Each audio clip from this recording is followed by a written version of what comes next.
These are the verses that we read last week, and I'll read them again. Ephesians 2:16 and Colossians 2:16. Christ brought us together through his death on the cross. The cross got us to embrace.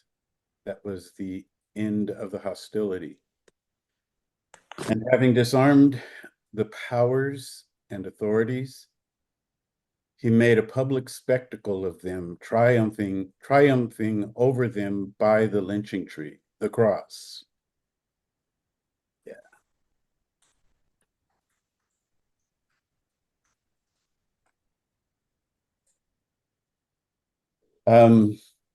We're remembering those whose bodies are truly being tested right now.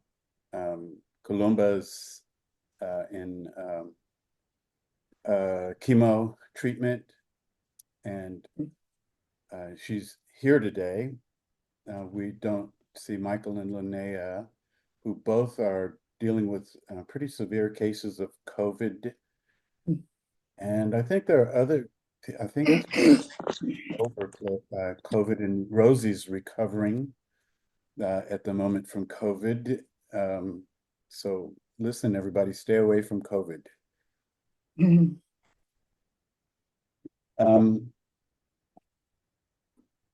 Last Sunday, we explored how Jesus's execution demonstrates how unnecessary it is for people to live directionless lives, colliding with each other. The cross brought people together. It created solidarity, and creates solidarity. Our mutual embrace manifests what it means to be human. To be human is to be humans together. Christina Cleveland writes, "We don't have to know everything, nor do we have to carry unnecessary emotional baggage. We are simply regular people doing the hard emotional labor of caring for our fellow human beings in a world that seeks to create divisions between us at every turn." We also noticed how Jesus's death was not a defensive, but an offensive action. He redefined death by exposing the machinations of power. A righteous universe makes death radiant. We recognize the sacredness of the beloved people who will be killed today in Gaza and anywhere else. In the eyes of creation, Israel and the US are losing. And in large part, the West is losing because of these meaningful lives they are taking. We may be tempted to try to settle for this declining global order, especially if we fear what we might lose. To this, Jesus says, what does it profit someone to gain the whole world and yet forfeit their soul? We might settle for less if we are uninformed and unable to imagine something better. Maybe we would be brave if we weren't gaslighted, because we can't rely on the news. Journalism is still alive. But last week I was in a Zoom with Jewish Voice for Peace, and some of them complained how mainstream media largely ignored the role that Palestinian liberation played in European elections. People went to the polls demanding a ceasefire. The new prime minister of the UK said that he would recognize a Palestinian state. The surprise winner of the French election, the New Popular Front, demanded an immediate ceasefire. So we can't rely on the news, and we can't rely on the political class. Next week, they're going to welcome that broken, distorted human, Benjamin Netanyahu, to address a joint session of Congress. Some of you know that last October, Diane and I started our vacation touring Atlanta, absorbing Black history. We visited Ebenezer Baptist Church, where the King family served. They've erected a larger campus across the street, but Sunday was still packed. The pastor, Senator Reverend Raphael Warnock, was everything. I was so inspired that I posted video of his sermon. Something that made me wonder, though, is that when Reverend Warnock acknowledged guests that were present, he mentioned buses of representatives of 3 synagogues, one from Daytona Beach, from Palm Beach, and even Palo Alto. It didn't occur to me at the time that they might be there to police him. So later I researched Senator Warnock's views on Palestinians and discovered that he had been a vocal advocate until he ran for office. I checked his social media and found that he had reduced his posting frequency upon becoming a U.S. senator. It appears that he did so because most of the comments on his posts were filled with outrage. Please allow me to share 6 responses to Senator Warnock's posts. Stay with me, everyone. You can look them up later. First, still waiting on your moral leadership about what's happening in Gaza. I voted for you. I campaigned for you. I am deeply disappointed in you. 2, done with you. Can't believe I was dumb enough to believe a politician will do anything for the people. It's actually nice to finally see clearly. Change will never, emphasize, never come from the politician. It will always come from the people, grassroots activism. You have been disappointing on all accounts. 3, excited to continue murdering Palestinian babies on behalf of Georgia? We put you in office and we want you to act on our behalf, not on Israel's behalf. 4, almost 1 million from AIPAC that's under your mattress. You, in all caps, do not have the best interests of Americans. Enough. 5, Reverend, in quotes, you just voted to defund UNRWA. That's the United Nations Health Agency. You just voted to defund UNRWA, and there is not evidence of their wrongdoing. And the list of employees has always had to be submitted to be cleared out by Israel. You are definitely not thinking of all the trust people deposited in you, full of hope, hungry for justice, that supported your campaign even from afar because we desperately needed good humans in power. This is bad and beyond disappointing. The next good-hearted, prepared, and willful candidate that seems to be walking the good path, I'm just going to remember Raphael Warnock and spare myself from witnessing the bar getting lowered. And 6, I was so hopeful that you'd be a leader. Quit supporting genocide.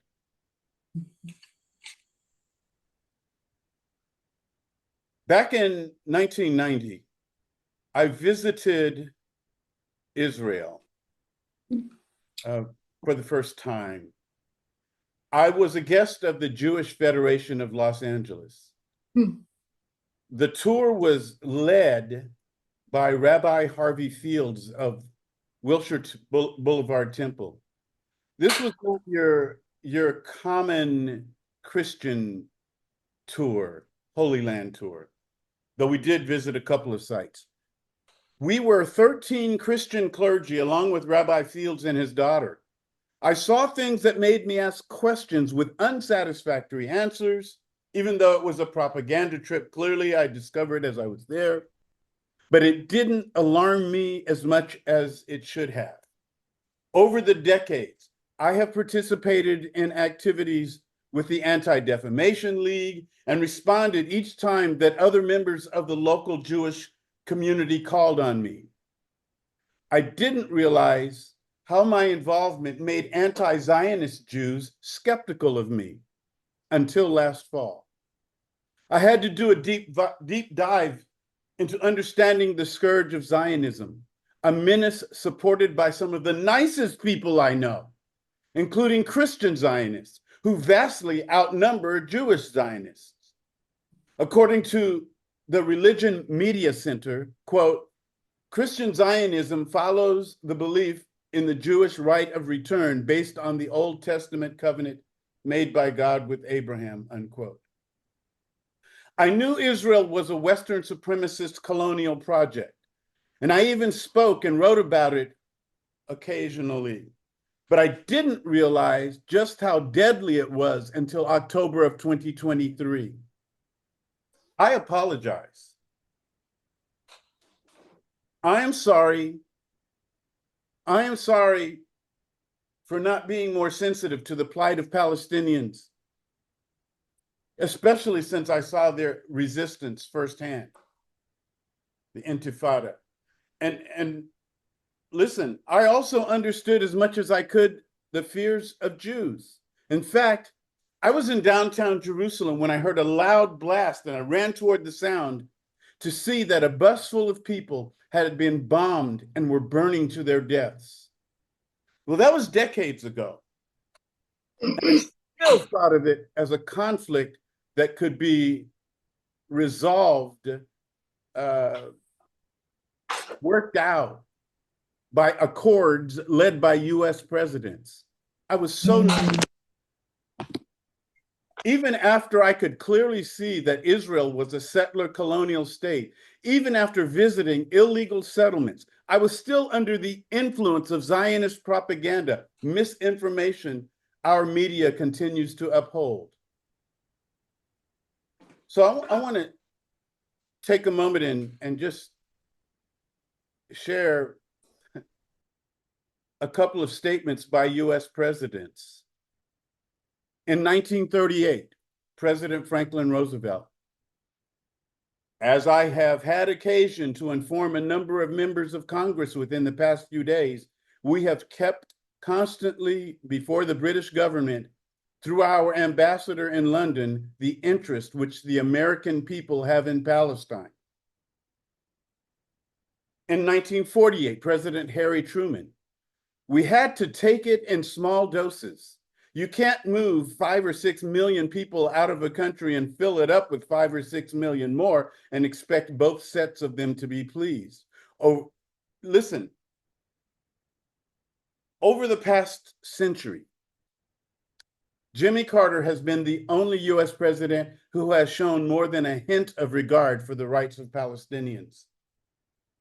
Listen to what Winston Churchill said of Palestinians back in 1936, before World War II and before the Holocaust. Churchill said, I do not agree that the dog in a manger has the final right to the manger, even though he may have lain there for a very long time. I do not admit that right. I do not admit, for instance, that a great wrong has been done to the Red Indians of America or the Black people of Australia. I do not admit that a wrong has been done to these people by the fact that a stronger race, a higher grade race, a more worldly wise race, to put it that way, has come in and taken their place. Folks, my understanding of the gospel is that Christ brings us together through his public death on the cross. It encourages us to embrace one another and to become an evolved and conscious community. It leads me to 1 Corinthians 2, where it says, we speak a message of wisdom among the mature, but not the wisdom of this age or the rulers of this age who are coming to nothing. No, we declare God's wisdom, a mystery that has been hidden and that God destined for our glory before time began. None of the rulers of this age understood it, for if they had, they would not have crucified the Lord of glory. Now just think about that. The rulers of the age who are coming to nothing would not have used their power to eliminate Jesus if they'd known he'd come back stronger than ever. Colonizing powers have done all they could to erase indigenous populations. When they can't kill them off, they erase their histories. And still, it's hard to disappear them. So colonial powers do all they can to abuse conquered populations. The language of political left and right may be useful to an extent, but its roots are pre-colonial. Over 2 centuries ago, right wing and left wing described, for the most part, differences in seating in the National Assembly between France's elites and the poor. The poor were revolutionaries who called for freedom, equality, fraternity. The thing is, both right and left were still all French. I have long preferred the imagery of top and bottom instead of left and right. If you will, picture a 2-story house. On the top floor, the rich and powerful pretend to have no idea how they got there or how they stay there. The bottom floor actually upholds the top and carries their weight. And by the way, I used this top-bottom terminology for years before I heard a politician use it for the first time when AOC ran for office a couple of terms ago. As you look at this 2-story house, you see powerful people on the top floor. On the bottom floor, you see everybody else. Sadly, some of the people on the first floor are doing all they can to try to find a way to access the top floor, but the stairs are steep and climbing is hard.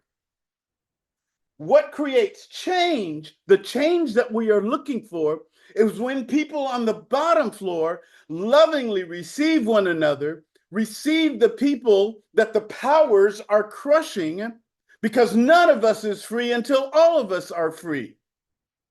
So let me finish now, with 2 verses that we started with. Ephesians 2, Christ brought us together through his death on the cross. The cross got us to embrace, and that was the end of the hostility. You know, that tells me that the open display of unjust death, like, say, the spectacle of George Floyd's killer, brings us into solidarity. And that unjust suffering and death ends hostility, so there's no reason to be divided. In Colossians 2, having disarmed the powers and authorities, he made a public spectacle of them, triumphing over them by the cross. This tells me that the unjust suffering and death always puts the powers on blast and delegitimizes them. Are you hearing this? They are illegal. Controlling and colonial powers are illegal. And since they are illegal, God has issued an arrest warrant. They need to turn themselves in. Now, I don't mean to suggest that all politicians are grifters or frauds. Many work extremely hard to serve their constituents. But governments that dominate can swallow up the best of elected and appointed officials. We all know that in most cases, it took money to get them there, and it takes money to keep them there, and sometimes there's money to be made. The systems are flawed. And as our friend Mazin Kumseya says, I believe there are cracks in the colonial power structure.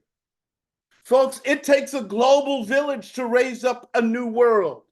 With compassionate solidarity, we can prevail. So today, let us remind each other that we are here, that we are still here, endangered maybe, but we're still here, and we're here to stay.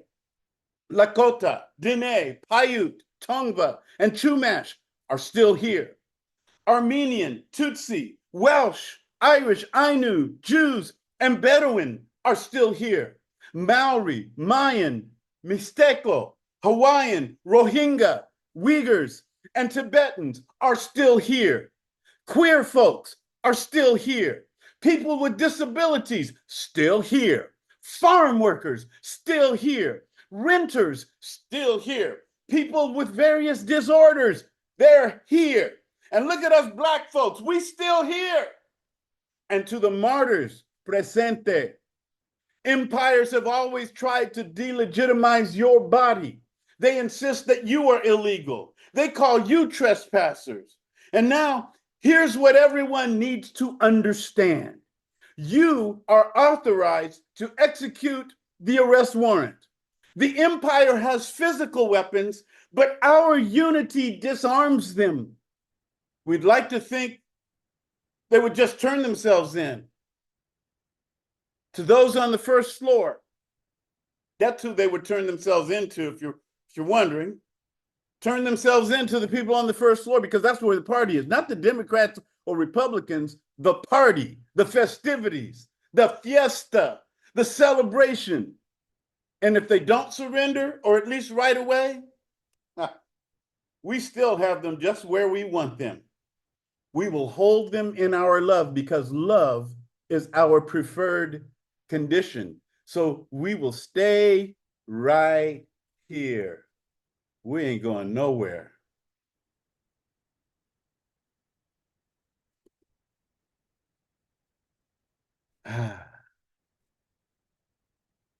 Scott and I are up to lead the conversation again this week, and I'm seeing some clapped hands from the congregation. Yes, absolutely. Part two was just as inspiring. Thank you so much, Pastor. That was amazing, even from the hotel room. Gosh, there's just so many things that I wrote down and so many things to discuss. One of the things that hit me was the idea that even people that, if politicians, are forfeiting their souls.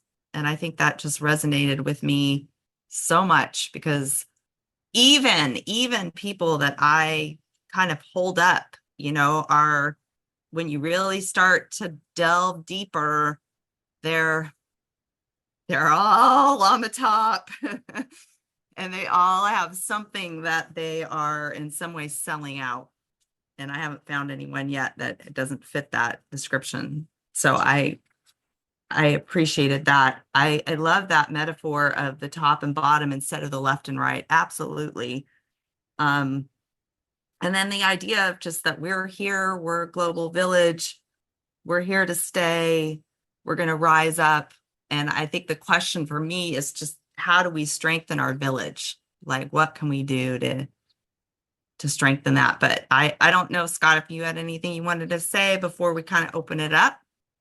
Yeah. I think I read David's mind. David, before you started, I wrote down the words institutional capture. And I was thinking about people who get into office. And then I was thinking about Gandhi, King, and Jesus, and none of them got into office, in a sense, And I'm going to challenge you with this question. I'm thinking about this minister who wrote this book, Making America Great Again, and it suddenly became unpopular in certain circles. And I don't think he'll ever have a mega church get into office. And he wrote it within a month, and that's probably the biggest thing. I love the concept global village, because I really don't believe we're ever going to move a nation be a just entity. And I could be wrong. And I'm thinking about the Israelis through history. Their problem came with nationalism when they were less of a people and more of a nation. And I remember, as you go from the Old Testament into the Christian Testament, the New Testament, the concept of remnant in Anuim comes up. These are the poor, the disenchanted, all the people you just mentioned at the end of your homily, or the Anuim for me and stuff. And so I don't know what you would think about that. I really don't. I have no faith in any country in the world, even some of our most progressive countries. And I just think it's warning to our reality, as good as it's ever going to be, is that we're going to be remnant. And we're going to have the sense of me. But yeah. I believe in the global village. I believe that even nations can work if they don't rely on institutions and in terms of domination, and if they don't rely on borders. I think it was a high point in the freedom movement for African Americans when there was a consciousness in the 60s of Pan Africa, of the daughters and sons of Africa around the world. And it was a very healthy time, I think. And then, ironically, a major player in drawing the focus to the US was the NAACP. In fact, the NAACP criticized Martin Luther King for showing attention to the rest of the world. And so, I'm a part of it. I'm part of the NAACP, but I have some ambivalence about our story, about our history. But it's being a nation, I think that can be healthy, because then you don't have to be better than anybody else. You can just be a family. You can be a family that loves the family that's next door or the family down the street. I think we have put fences in our yards with, I've said that, you've heard me say this before, and the gates only face the street. We are making a decision about how we will interact even through the structure of our neighborhoods. And I just think that we can be more open to people in a micro level. If subdivisions were built, if you had a choice with fences in the backyards between houses, so that you wouldn't presume from the get-go that I'm never going to talk to those people, I'm never going to get to know these people, but I'm going to open up to these people. If we could do that at a micro level, maybe we could do that at a global level.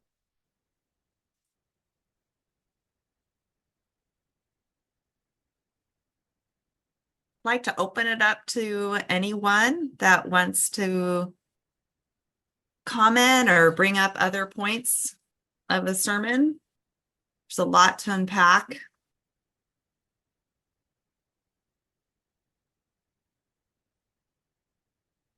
Judy, are you?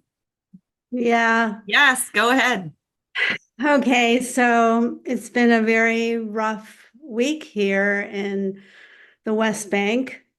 Just about every day there has been some incredible atrocity that is not reported on the news. Yesterday there was a tent massacre in Gaza. We believe that over 400 people were massacred. They were told to go to a certain place that it would be safe, as Israel does, and then they set it on fire. They drone bombed it. They mass murdered all these people, just like it's so reminiscent of the massacre of Wounded Knee. I mean, you just can't even miss it. And so today, Bethlehem was closed, like on strike. And I went to church and came out. I had no idea about it. I had turned off my computer and my phone, and I just didn't know. And I walked around this like ghost town talking to one or two people, and the entire village of Bethlehem made a decision to take a stand for Gaza by just no business as usual. And it was really eerie and really powerful. And David, I've been a Gandhian my whole life, raised by people who were liberation theologists, but I found myself saying today to Mazen, I don't think you can shoot an elephant with a BB gun.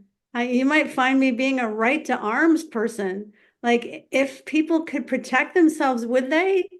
I mean, it's horrible here, and it's been happening for 76 years.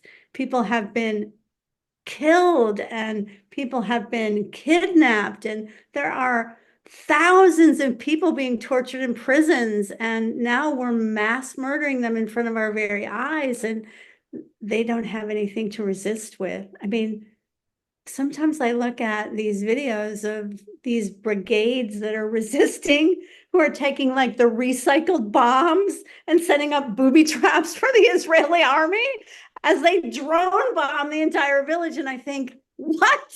I don't know. I'm losing hope.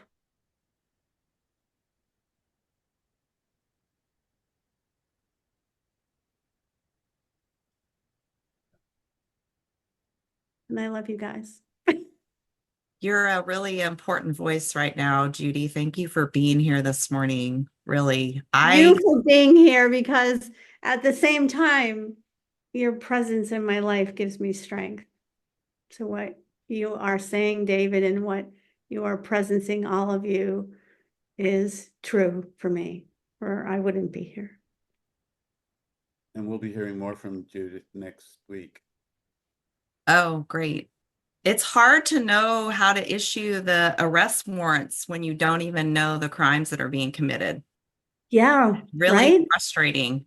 It's so frustrating. I know we're all frustrated on this screen, but it's almost like Gaza now has been overshadowed by all the news. Yeah, by Different stuff Trump that's happening. and Right. by, It's yeah. it was even happening before that, though. Our attention span is so short. Like, I feel like there was becoming less and less, even in the last 3 weeks. So, Well, that song, that first song by the British hip hop artist Loki, obviously, I mean, that's not a new song. That was released 14 years ago. Wow. oh, But wow. it's like yesterday, you know. Wow. That was an amazing song. I missed it. My internet died. But I'll have to check look it it up. on the recording. Lisa has her hand up. Lisa? I have two things. First, Reverend Judith, if you could like write down like when, like the specifics of the tent/gas chamber murders. The who, I need to know specifics, when it happened, where it happened, who told them to go there, all the specifics. If you could get that down for me, I'd really appreciate it, because I have some Jewish friends that I would love to share that specific incident with. So if you could get me as much specifics for that, I really appreciate it. So, and you can wait until are you talking next week? Okay. If you need to gather it together, I would love, you're on mute, sweetie. Yeah. Judy, you're on mute. You're on mute. Just put your email in the chat and I can send it to you right away. Oh, okay, thank you. Okay, so that was my first thing. The second thing was Pastor Moore mentioned Jimmy Carter, and I'm reminded that after Jimmy Carter's first term, first of all, I'd love to have a quote, if you have a quote from Jimmy Carter regarding the Palestinians. I've heard all the negative quotes from the people who weren't sympathetic. I would really love to hear the sympathetic from the positive things that our President Carter had to say. And I'm reminded about President Carter because after his 4 years, they made him the laughingstock of the country.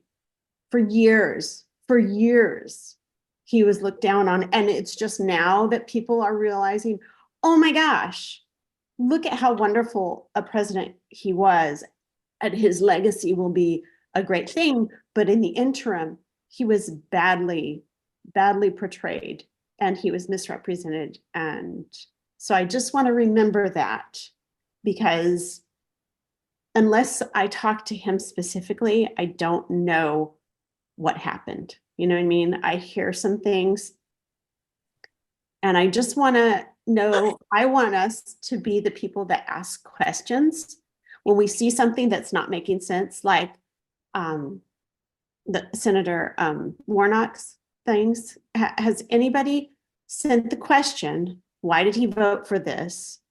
And have they received a response?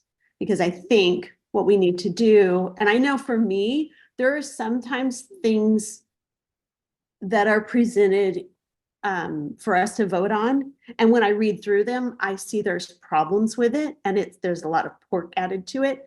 And then I vote no on something that normally I would vote yes on. So I just want to ask questions. I want to find out, because it seems odd to me that somebody that has a legacy or has a reputation of being so honorable, what was the change? And so I would ask them that, and I would try and get that response. And so if there's a way that you can connect with him, Pastor Moore, or connect with somebody who's close to him and can ask those questions, I think that would be really helpful because it doesn't make sense. Yeah, So, I don't I just- have that kind of connection with him, but I think what you're asking is in his for instance, his Instagram. People are asking questions like that. He's just Right. not answering. When there was a time he used to engage people on social media. Right. And there's some things that I have missed on social media because I'm not on it as much. So even if he hasn't, but have somebody in our group asked? Has somebody in our group specifically? Sorry? I have. Oh, okay. So have you asked him on Instagram or how Yes. have you? Oh, okay. Is there some other way that we can ask him?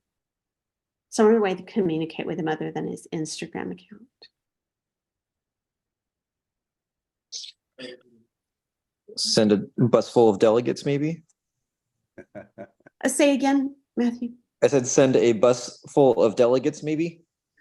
Something that we can do as our group. Something useful. I guess what I'm trying to get at here is David's idea of top down. So people at the top don't listen because they're at the top. I can't hear you down below. They only speak to people that are at the same level as them. And the only way to do that is to have mass numbers there. So when I said a bus full of delegates, I wasn't really speaking practically because we don't have enough people here to fill a bus. That's what spoke to him when David was there, was the three busful delegates of the synagogues that were there. And so I think it's it's not even Instagram comments that voice, an email, a phone call, like that's not listened to. So it's the power of the people that get listened to. So how do we organize and get to that? The power of the people, the mass power of people in solidarity is the only way that power gets listened to. So, and then when we start to sanction and say, hey, we're not going to fund you anymore. So, and we start to say, and the people that are funding them start to back out because they start to realize, hey, this person's not influential anymore. And so that's how it changes. And people start to go towards this other person. And then how do we create our own institutions of power and not rely on this single leader to do that? So, Right. we have to have our own localized power. This is our group. This is where we start. This group right here. So should we all promise to commit? Should we all commit to send an Instagram question, or should we commit to send an email to his office, or should we commit to send a phone call? So if we start there, let's start there. But let's do something that we can do today. We can do this week. Let's do something this week, and then we can build on it. Because I'm sure there's other small groups like us that we could start community with and really start to make a difference. But So, we have to here's start with the us. thing to consider. Much larger than us here today is an organization like Jewish Voice for Peace. They're not making any headway with, significant headway with some of these people in power. And they are the people. In fact, I was another Jewish organization called If Not Now. I was on a Zoom with 800 people from If Not Now. And the way they introduced themselves at the beginning was, we are Jews, but we are not right-wing billionaire Jews.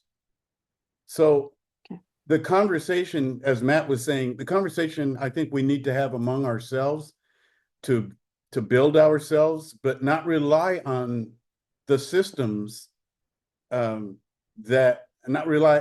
it's incredibly difficult to talk to somebody who is not your own representative, your own senator.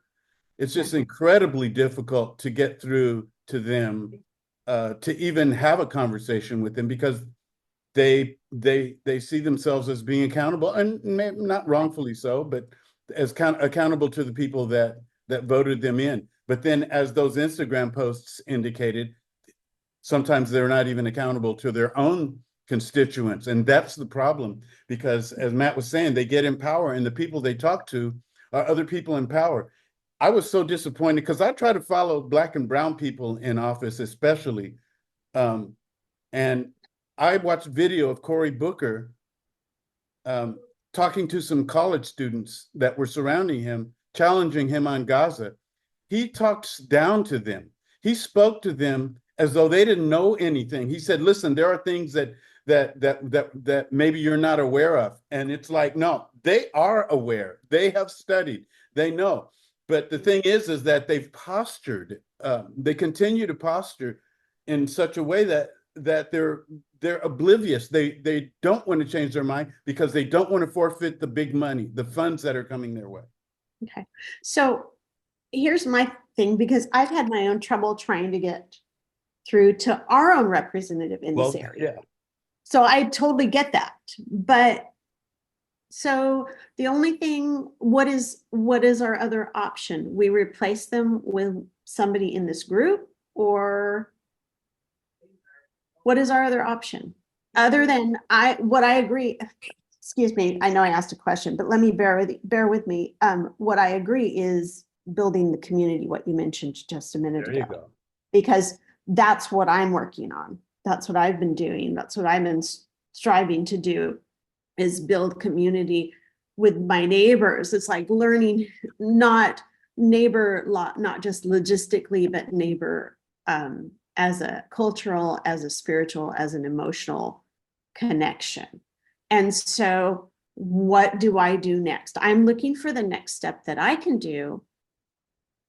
And then how do I want a creative thing, thinking outside the box, to access these people who have the power currently. And I want us to look forward, and I want us to plan for the next election. I feel like each of us should somehow hold some kind of office at some point in time in the near future. And it could be just for a year, it could be just for 2 years, but that our voice gets in that system and gets starting to be heard. How do we start that? Help me to brainstorm logistical plans that we can get to that point where the person that I'm trying to get a hold of wants to talk to me because it's one of you, because it's one of us. What's our next step? Okay, thank you, Lisa. I want to, Robina has her hand up. Thank you. So 2 things that stayed with me and resonated with me as Pastor was speaking. The first one is that we reclaim our humanity, that we are all connected, and what did that is Christ's death on the cross. And the second thing that really I loved was the reference to building houses with doors and gates that only look to the street, which for me means only working within the system. And I think there is a need to not work within the system because the system is rotten to the core and will not deliver anything that is hopeful. So I think before we begin to plan how to replace a political system and redo the top or bottom, start with Christ and start with maybe as a group, 15 minutes dedicated wherever we are. We pray for a specific person so they can be undone and remade in the image of Christ. So that's what I would propose.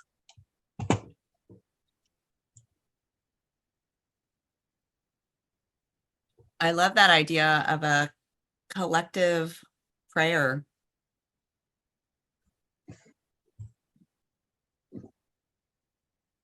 And I was kind of thinking along the same lines of I'm done with this. Like I'm a system person. I'm an educator, as many of us are on the group, right? We're in these large systems, and I've always kind of believed in doing things through the system, but I'm kind of at the point now where I don't see it, or I don't see working within the system. And I think we had a really an example from the college students recently of rising up and doing a grassroots, not working within the system.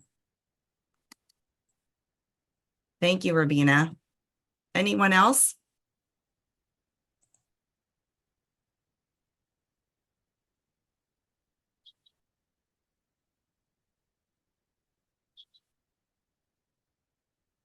Matthew says, Lisa, I'm in, I'll run. Oh, that's awesome. What position, Matthew? Any city council, Congress. I mean, Salud's my number one position that I'd go against. So Oh, but- please do it. Yeah. You start with 30 votes right here for sure. Need a team. Need a team and transportation. You need to get to North County and to Ventura. Scott, you gonna lead the North County? So I'll be But- completely corrupted. I guarantee it. Yeah, that's the way I feel. I feel like I will. You know, maybe I could do it as a protest statement, but to actually succeed, I'd have to walk into the swamp. Yep.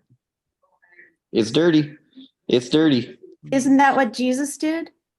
No, he didn't run for office. He know, walked into the swamp. All of the people that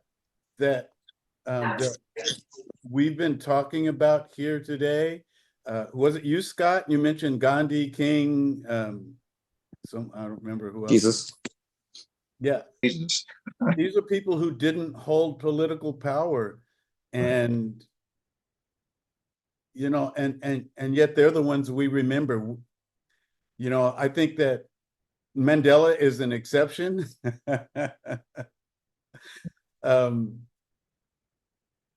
You know, but for the most part, you know, I mean, he had such widespread support for his agenda that it was bigger than he was. And so that was a blessing to the whole world. But for the most part, I think, you know, I messaged Cornel West jokingly, but not jokingly, and I just said, okay, so if you become the power, how are you going to speak truth to power? But the Roy and Jesus got Cheryl a have third. their hand up. Sorry, Roy or Cheryl? You're Yeah, muted. it's Roy. Uh-huh. As we're talking about this running, when years and years ago, when we lived in Pennsylvania, Tony Campolo ran for office. And Tell us who Tony Campolo is. Tony was a very, very big name in evangelical circles at that time, but a man with deep, deep ethical convictions, who stood firmly on the side of the people on the first floor. And Tony ran for office, and we were talking, couldn't remember if it was Senate or House of Representatives. No, it was national. But with his set of ethics firmly in place. And Tony was very, very well known in evangelical circles in those days. So he was a fairly especially in Pennsylvania and that part of the country. Yeah, he was one of when Bill Clinton did what Bill Clinton did, and he asked for a group of clergy to advise him. Tony was one of them. And when the evangelicals came out so strongly in favor of Trump over Hillary, Tony stood out and said, wait a second, I know that woman. She's a woman of faith and of morals, and we need to stand behind her. Anyway, the point was that he stood very firmly on this ethical foundation, and he had no chance at all of getting elected and didn't. It was clearly political theater in what he did, because he knew he had no chance. But he made a statement in that. The other piece that strikes me as we're talking here is, if you all look at me, you will see that I am a white male of a certain age, happily middle class, with all of the benefits of that. And I have a really hard time seeing myself as anything but a person living on the second floor, if I'm going to be honest. And so it becomes a realization for me that I'm the one for whom there is an arrest warrant, and I'm the one who needs to turn myself in on a daily basis. And that the task for me is to learn to live. I'll never be a first floor person, but to learn to live in solidarity with those folk who are on the first floor, and to learn what it means to stand with them in spite of my privileged position. Well, appreciate the vulnerability there. I think that's really the idea. I mean, that was in my mind, not you specifically, but in my mind as I was saying that they need to turn themselves in. That's the ideal situation. I mean, people who turn themselves in make for a warmer community than having to send out, the authorities or whatever. And this is the spirit. Remember, we're talking about Jesus. We're talking about, Jesus being the center of our thought and actions. And so that's the preferred way of doing things. Yeah, thank you so much, Roy, for that insight. That was really hit me as well. Lisa, you have your hand up. Yeah, I wanted to touch base on that Toling Campolo. He had to run, and he made a point, and he stood up for it, but he didn't have to win. He just had to do what he knew needed to be done. And so you may not win, but you still do what needs to be done. And as far as Martin Luther King and all those people who never held that office, that's true, but somebody had to be on the receiving end to make the changes publicly, to receive what they did in the streets. And so there was a lot of improvements. There was sort of progress because of Martin Luther King, but the progress he helped to make happen, somebody had to receive it on the other end. There had to be him, and there had to be somebody else in the process in order to make the change. So we need everybody to do everything. We need all of those factors. We need to be involved in all ways that we can. Yes, it's the only way we'll fix it, because we have to have people on all the different areas. Yeah, Sorry, that's a really good point, Lisa. Ruth and yeah, sorry, I can't figure out how to put my hand up. yeah, sure. So Lisa, you're making some really good points. One thing that has occurred to me with this conversation about Martin Luther King and Gandhi and Carter is we don't tend to recognize the value of what these people said and did until well after the fact. Martin Luther King wasn't liked. Jimmy Carter certainly wasn't liked. But there were people, and I remember specifically my father saying, when Jimmy Carter was made a fool of, basically, my father saying, history will remember Carter in a very favorable way as a decent, honorable man. Not at the time, it didn't happen. So it sounds I feel like it sounds pretty pessimistic to be like, we don't notice these things until after the fact, right? We don't appreciate it, or we don't listen. But I also see, Lisa, that you're right, that we have to speak out loud in a way. But also how I view myself, I'll say how I view myself, and sort of people who like us, who think and talk and behave the way we do. And it feels so impossible to work in the system, that what we are is part of the resistance. And the resistance was what? The resistance was underground. The resistance was small and quiet and did the right thing. And that's, again, it feels in some ways it feels hopeless and pessimistic. And yet my role in life is to not give up and continue to be part of that community that is different, that is not the system, that is the resistance, if you will.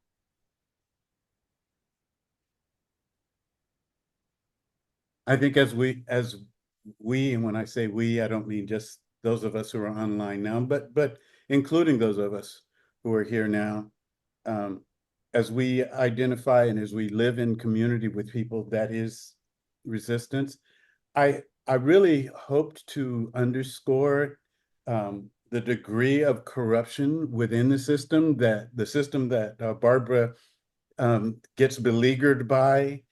I think we need to be aware of that, because we can set ourselves up for severe disappointment if we're not aware of the stakes of what we're dealing.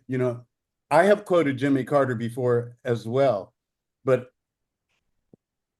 I have to point out, one reason that I am not a prolific quoter of Carter is he, like other presidents, Democrat presidents in particular, to the disadvantage of African Americans, campaigned and operated in a way that he knew he could secure Southern votes in order to win the election. So, I mean, he was a compromiser from the beginning, as was Bill Clinton, and some of them, Bill Clinton is an example of someone who got into office and really sold out and sold Black people out. And Obama became a warmonger. I think the global community gave him a Nobel Peace Prize early in his presidency, because I think they were doing it preemptively. Like, maybe this guy will be different from the rest of American presidents, and he wasn't when it came to war. So there you have a video called Obama Nation, because that's the way a British hip hop artist looks at him, and how much of the world looks at all US presidents. And, here we are trying to redeem a system that outsiders look at and say, well, I'm not sure that's going to work. So I'm not saying don't do anything, but what I'm saying is to know the stakes, know what we're dealing with. Rosie has her hand up. Rosie? Thank you. First of all, I wanted to say, Pastor, drop that mic. Yeah, fantastic. That was awesome. This is a very, this dialogue right now is freaking too important, intense to just be able to even just barely tap on the surface of the issues we're talking about.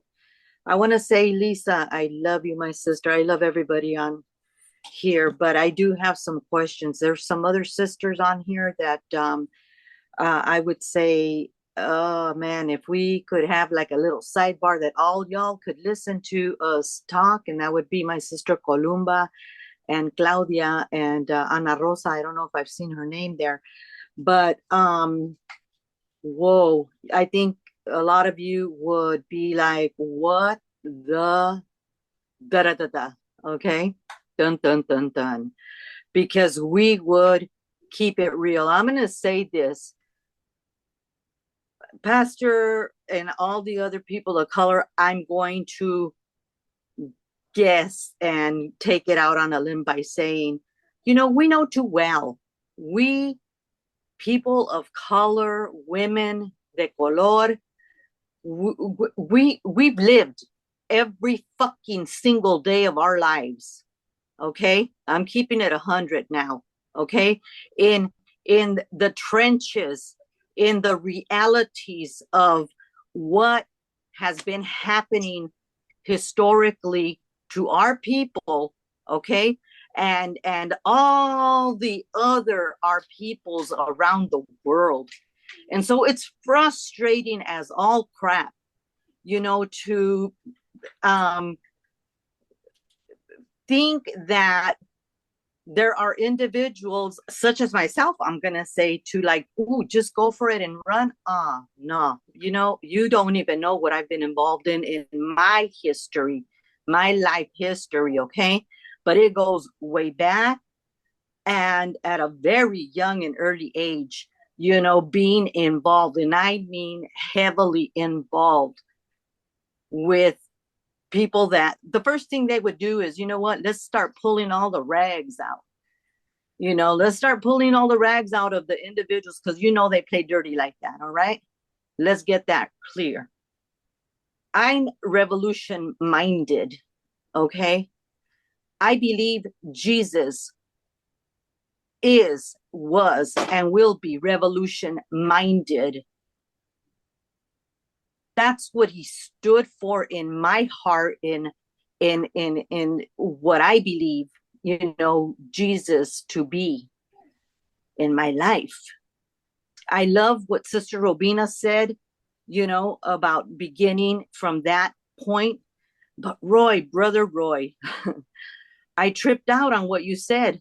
I admire your candidacy of you know, keeping it real for you on you know, you wouldn't want to leave, you know, second floor.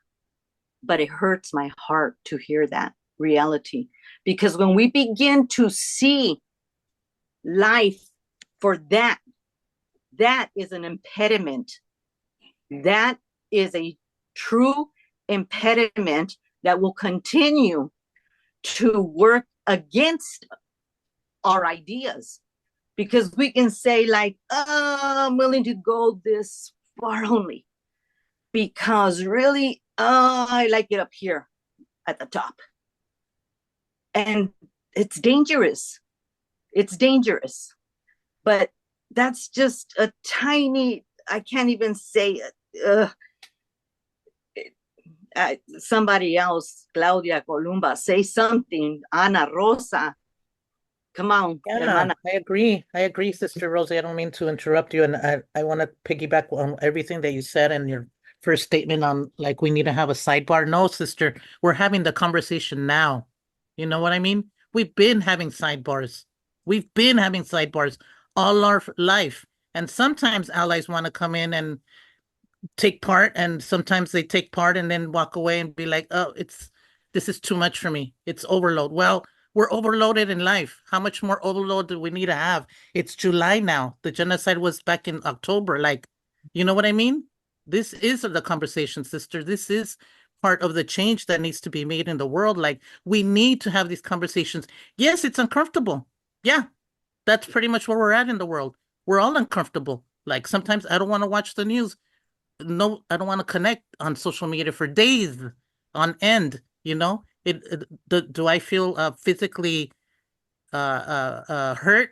Yes, sometimes I can't even get up from my own personal physical injuries that I'm enduring, you know? And so this is the conversation. I'm sorry to interrupt you, Rosie.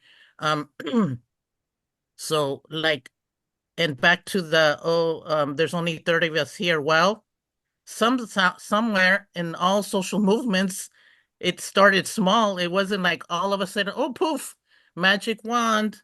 There's millions of us now ready to stand down. No, it started small. For example, with the student encampments, and Rosa can speak more directly to that.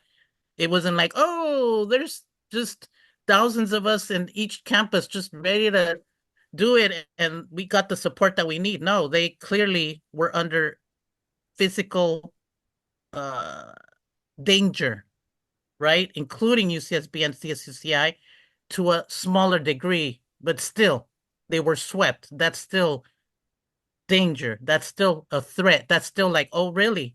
We're gonna iron you all out because we need to send that message, right? There's always going to be, just like Jesus, just like as many figures, there's always going to be someone who's put as the example, right? That's why slavery still exists. Many people think it doesn't. It still exists. Let's be real about that. Let's be honest. Slavery, and all of us are a part of it, either as the oppressor or as the quote indentured servants, right? We're all a part of it. So we have to have these conversations. It can't be, well, when is the time and when this, when that, like now people like yesterday, like October, So thank you, Sister Rosie, for saying that because like, yeah, yo también me encendí. Like my blood was boiling as we were talking because of like the system has us that way. And that's why I was typing in the comments of like we need to act and not react in terms of how to move forward. And so I was kind of, yeah, that's I need to stop. I need to stop. And yet we like if we were to say right now, let's caravan to wherever, there's like 30 of us. OMG. Like, wow, this is a caravan. Let's believe in ourselves that we can do this. And I want to emphasize what Pastor David said about not relying on the system. Yeah, we can't. We need to really like all of us because we live under it, keep it in our head and deconstruct our mind that the system was not built for Rosie, for myself, for Pastor Moore, for Diane, for the disabled community, for the LGBTQ. That no, like historically it wasn't. So every function of it, no matter how many years have come by, is not going to work. Period. So it never was meant to be a grassroots movement. It never was meant to be a global community. It never was meant to be a loving institution. So it's kind of like, how they say, for example, in a relationship, stop looking outward for something that's not reciprocal.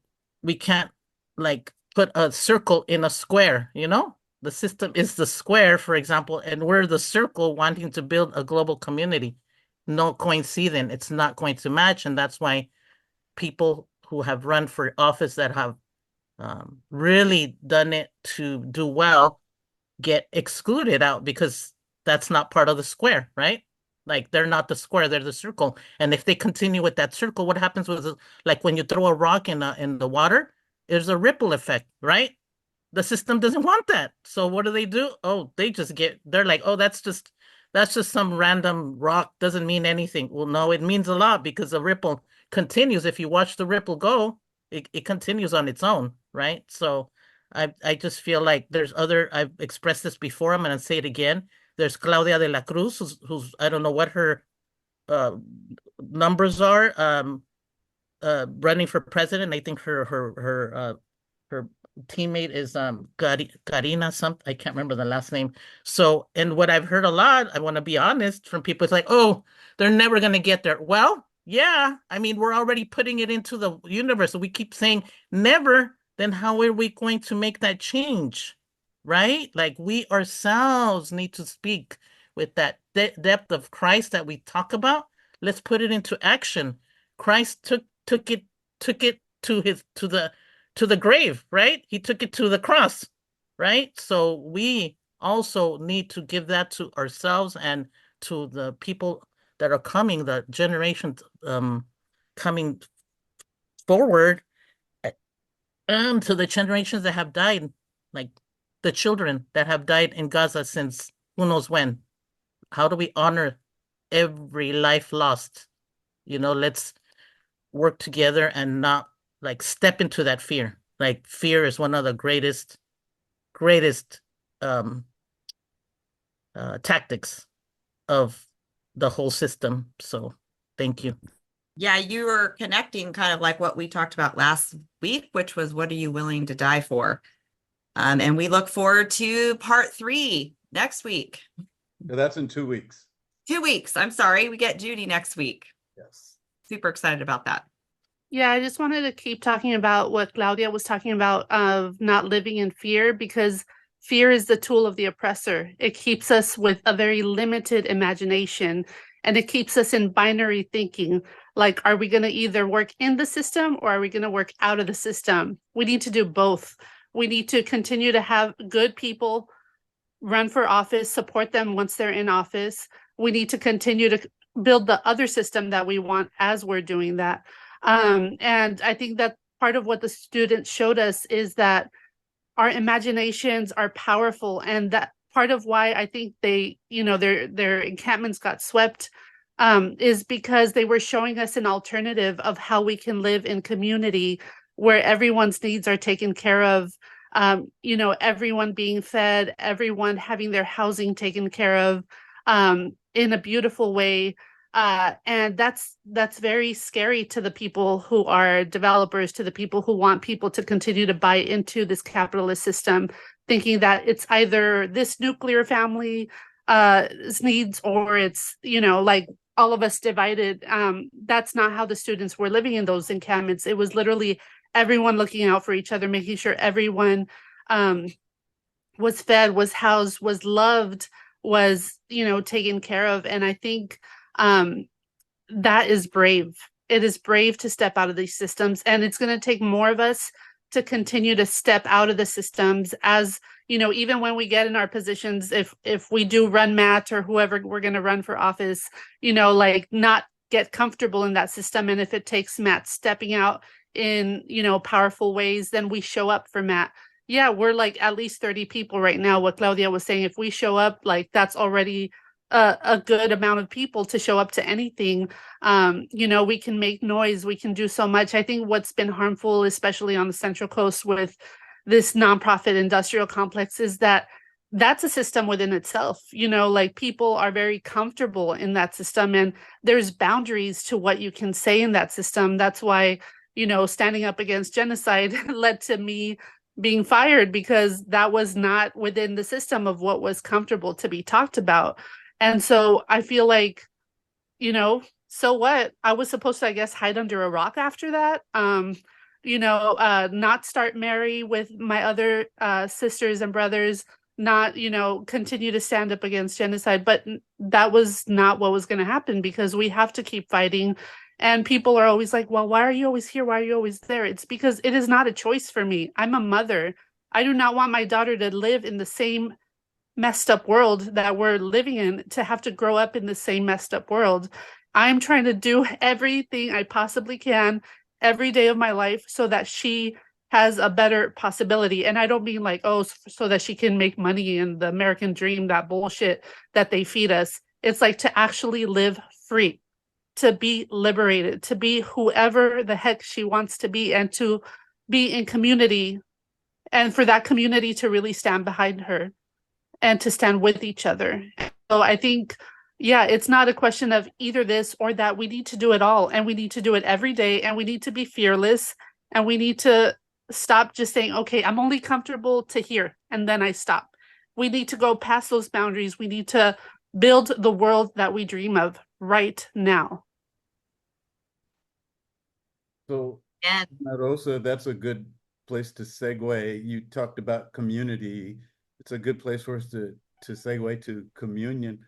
I mentioned at the outset today, I asked everybody for a few extra minutes, but this is not what I was thinking of. As much as I think this is this is amazing. But Sally's prepared to lead us in communion.